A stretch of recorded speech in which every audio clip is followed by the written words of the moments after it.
Assalamualaikum warahmatullahi wabarakatuh. Alhamdulillah kita bertemu kembali pada pelajaran kita hari ini. Tak lupa, marilah kita senantiasa bersyukur kepada Allah Subhanahu wa Ta'ala, karena sampai dengan hari ini kita diberikan kesehatan dan tidak kurang suatu apapun. Nah, anak-anak, kita akan melanjutkan pelajaran kita Bahasa Indonesia kelas 9 untuk SMP dan MTS. Adapun materi kita pada hari ini adalah menyimpulkan isi teks tanggapan. Nah, anak-anak, Ibu ingatkan kembali materi kita sebelumnya. Pada pelajaran yang lalu, kita membahas tentang mengungkapkan teks tanggapan secara lisan dan tulis. Nah, adapun materi kita pada hari ini adalah menyimpulkan isi teks tanggapan. Sebelum kita melanjutkan materi ini, Ibu akan menyampaikan kompetensi dasar kita, yaitu 4.7 menyimpulkan isi teks tanggapan berupa kritik, sanggahan, atau pujian mengenai lingkungan hidup, kondisi sosial, dan keragaman budaya yang didengar dan dibaca. Adapun tujuan pembelajaran kita setelah mengikuti kegiatan pembelajaran, maka diharapkan siswa mampu menentukan gagasan pokok dalam teks tanggapan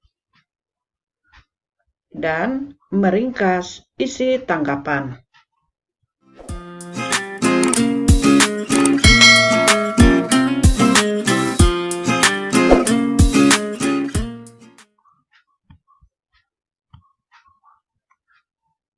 Menyimpulkan isi tanggapan mempelajari tentang gagasan pokok dalam teks tanggapan dan meringkas isi teks tanggapan. Nah, anak-anak, Ibu ingatkan kembali tentang tanggapan.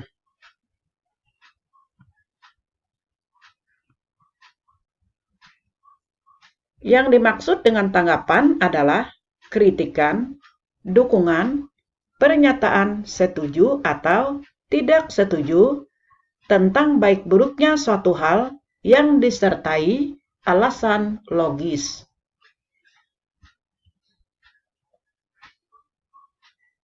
Menurut Kamus Besar Bahasa Indonesia, tanggapan adalah sebutan atau ucapan atau kritikan, komentar mengenai suatu hal yang diterima oleh panca indera, bayangan dalam angan-angan. Adapun yang dimaksud dengan kesimpulan adalah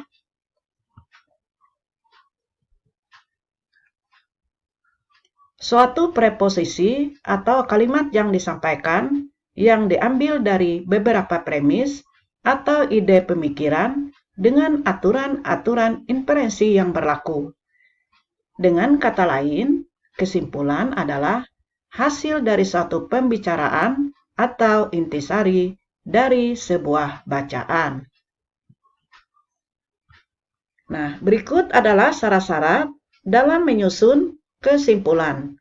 Yang pertama adalah merupakan kalimat umum dari kalimat fakta sebelumnya. Kemudian, terkandung ide pokok pada teks tersebut dan bersifat singkat, padat, jelas, dan mudah dipahami.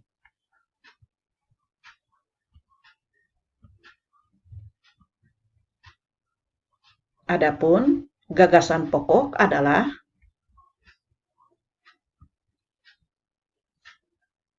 gagasan tentang sesuatu sebagai tumpuan untuk pemikiran selanjutnya. Gagasan pokok mendasari terbentuknya suatu paragraf. Setiap teks mengandung gagasan pokok.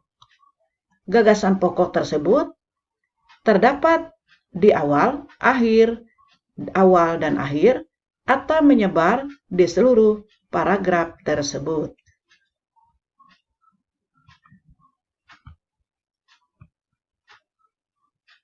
Adapun yang dimaksud dengan meringkas adalah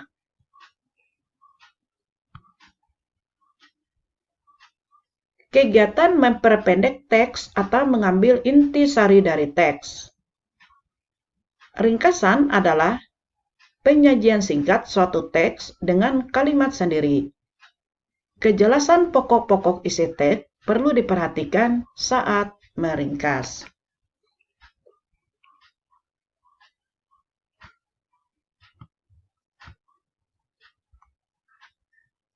Kemudian cara meringkas teks tanggapan sebagai berikut. Yang pertama, bacalah teks tanggapan secara menyeluruh. Kedua, catatlah ide-ide pokok setiap paragraf teks tanggapan. Kemudian, kembangkan ide-ide pokok tersebut menjadi satu kalimat.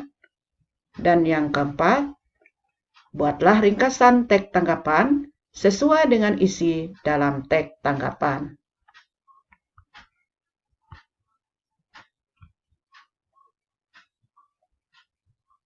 Kemudian, hal-hal yang perlu diperhatikan dalam meringkas isi teks tanggapan adalah yang pertama, ringkasan harus memuat seluruh pokok teks tanggapan. Kemudian, ringkasan tidak boleh menyimpang dari isi teks tanggapan. Kemudian yang ketiga, ringkasan bukan merupakan komentar, melainkan isi dari kesimpulan dari teks tanggapan. Nah, anak-anak, demikianlah tentang menyimpulkan isi tanggapan.